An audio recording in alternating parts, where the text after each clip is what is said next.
चैत्र मास बहुत ही शीघ्र समाप्त होने जा रहा है और जल्दी ही वैशाख मास शुरू होने वाला है। भगवान श्री कृष्ण की भक्ति को समर्पित ये महीना शास्त्रों में बहुत ही खास माना गया है। धार्मिक मान्यताओं में इस महीने का महत्व बहुत ही शुभ बताया गया है। भगवान की भक्ति के साथ ही आपको इस महीने में कुछ नियमों का पालन भी करना चाहिए। तो आइए जानते हैं कि इस मास में हमें क्या करना चाहिए, क्या नहीं करना चाहिए, किन चीज़ों का दान करना चाहिए, भगवान श्री हरि विष्णु जी की पूजा सेवा अर्चना कैसे करनी चाहिए। बहुत ही बातें इस एक ही वीडियो में मैं बताने जा रही हूँ, इसलिए वीडियो को पूरा देखें, स्किप बिल्कुल भी ना करें, तभी आपको वीडियो में दी गई जानकारी का आपको लाभ प्राप्त होगा। तो चलिए वीडियो को शुरू करते हैं, लेकिन उससे पहले जल्दी से मेरे चैनल को सब्सक्राइब करें। यदि आप को वीडियो बहुत अच्छी लगी हो, आपको जानकारी अच्छी लगी, उपयोगी लगी, आप दूसरों के साथ इसे शेयर भी कर सकते हैं। तो चलिए वीडियो को शुरू करते हैं। उससे पहले हम श्री राधा रानी का एक जयकारा लगाते हैं। बोलो श्री राधा रानी की जय। 12 अप्रैल दिन शनिवार को विशाख मास आरंभ होने जा रहा है, यानी कि उस दिन चैत्र पूर्णिमा है और चैत्र पूर्णिमा के अगले दिन से विशाख मास आरंभ हो जाता है। लेकिन हम चैत्र पूर्णिमा से ही स्नान आरंभ कर देते हैं, इसलिए उसी दिन से हम विशाख मास का आरंभ मानते हैं। धार्मिक रूप से विशाख मास का महत्व शास्त्रों में बहुत ही खास बताया गया है। स्कंद पुराण में विशाख मास को सभी मासों में उत्तम बताया गया है। विशाख मास के बारे में ऐसी मान्यता है कि इससे जो व्यक्ति सूर्य उदय से पहले स्नान करता है तथा व्रत रखता है, वह भगवान विष्णु की कृपा का पात्र बनता है। स्कंद पुराण में बताया गया है कि इस महीने में महिरथ नामक राजा ने विशाख स्नान से ही बैकुंठ धाम की प्राप्ति कर ली थी। इसमें व्रती को प्रतिदिन प्रातःकाल सूर्योदय से पूर्व किसी तीर्थ स्थान, सरोवर, नदी या कुएं पर जाकर स्नान करना चाहिए। यदि ऐसा संभव ना हो तो घर में ही नहाने के पानी में गंगा जल डालकर स्नान करना चाहिए और पुण्य प्राप्त करना चाहिए। आइए आपको बताती हूँ कि इस महीने में किन नियमों का पालन करना चाहिए। जानिए कि क्या करना चाहिए और क्या नहीं करना चाहिए। विशाख मास में यदि आप व्रत नहीं कर सकते हैं तो व्रत महात्म्य की कथा अवश्य सुननी चाहिए।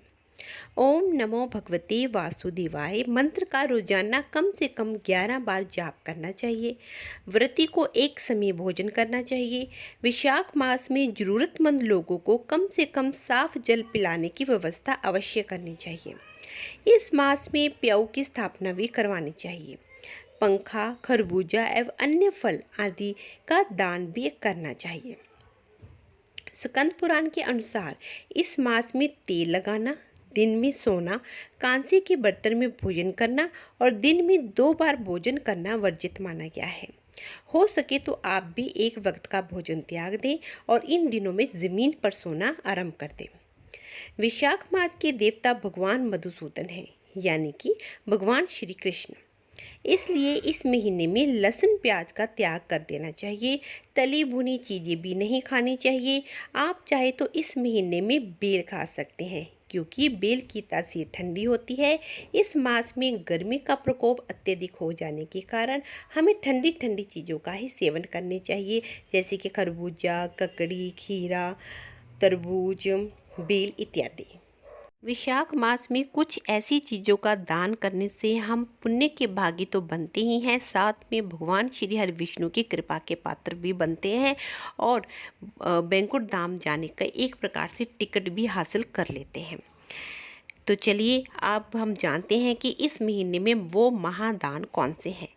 सर्वप्रथम है जल। कहते हैं जल ही जीवन है। धार्मिक मान्यता है कि जो व्यक्ति महात्माओं, थके और प्यासे व्यक्तियों को स्नेह के साथ शीतल जल पिलाता है, उसे उतनी ही मात्रा से 10,000 राजसूय यज्ञों का फल प्राप्त होता है। इसके अलावा जो विशाख मास में पहनने के लिए कपड़ों का दान करता है, वह इसी जन्म में सब सुखों से संपन्न हो जाता है। इसी प्रकार इस गर्मी के महीने में फल और शरबत का दान करता है, उसके पितृ प्रसन्न होकर आशीर्वाद प्रदान करते हैं और दान देने वाले के सारे पाप काट देते हैं। इसके अतिरिक्त दही, खांड और चावल का दान भी बहुत ही उत्तम दान माना गया है। ये दास ये सब कुछ दान करने से मनुष्य को पूर्ण आयु और संपूर्ण यज्ञों का फल प्राप्त होता है। इसी प्रकार घी का दान करने वाला मनुष्य अश्वमेघ यज्ञ का फल पाकर विष्णु लोक में आनंद का अनुभव करता है। इस मास में पंखा दान करने का बहुत ही विशेष महत्व है। जो इस मास में ताड़ का पंखा दान करता है वह सब पापों का नाश करके ब्रह्मलोक को जाता है। धूप और परिश्रम से पीड़ित ब्राह्मण को जो पंखे से हवा कर शीतलता प्रदान करता है वे इतने ही मात्र से निष्पाप होकर भगवान का पार्षद हो जाता है। और राह में थके हुए श्रेष्ठ द्विज को वस्त्र से भी हवा करता है वे भगवान विष्णु की कृपा प्राप्त कर लेता है। इसके अलावा अन्न का दान, शास्त्रों में अन्न के दान को महादान बताया गया है। अन्न का दान मनुष्य को शीघ्र ही पुण्य देने वाला होता है, इसलिए संसार में अन्न के समान दूसरा कोई दान नहीं है। दोपहर में आए हुए ब्राह्मण मेहमान को या भूखे जीव को यदि कोई भोजन करवाए तो उसको अनंत पुण्य की प्राप्ति होती है। पादुका, शास्त्र कहते हैं कि जो विष्णु प्रिय विशाख मास में किसी जरूरतमंद व्यक्ति को पादुका या जूते चप्पल का दान करता है वे यमदूतों का तिरस्कार करके भगवान श्री हरि विष्णु जी के लोक में चला जाता है।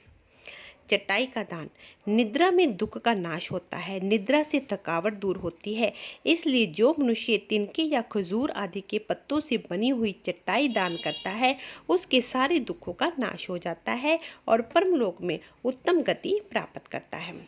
तो ये थे कुछ महान दान जिन्हें करने से हम भगवान श्री हरि विष्णु की कृपा प्राप्त कर सकते हैं। मैं उम्मीद करती हूँ कि वीडियो में दी गई जानकारी आपके लिए बहुत ही उपयोगी रही होगी, तो प्लीज़ इसे आगे शेयर करना ना भूलें। यदि आप चैनल पर नए हैं तो प्लीज़ सब्सक्राइब करें, बेल आइकन को अवश्य प्रेस करें ताकि मेरी आने वाली हर वीडियो का नोटिफिकेशन आप तक पहुँच जाए। और साथ ही वीडियो को लाइक करें। Please like, share and subscribe. जय श्री कृष्णा, राधे राधे।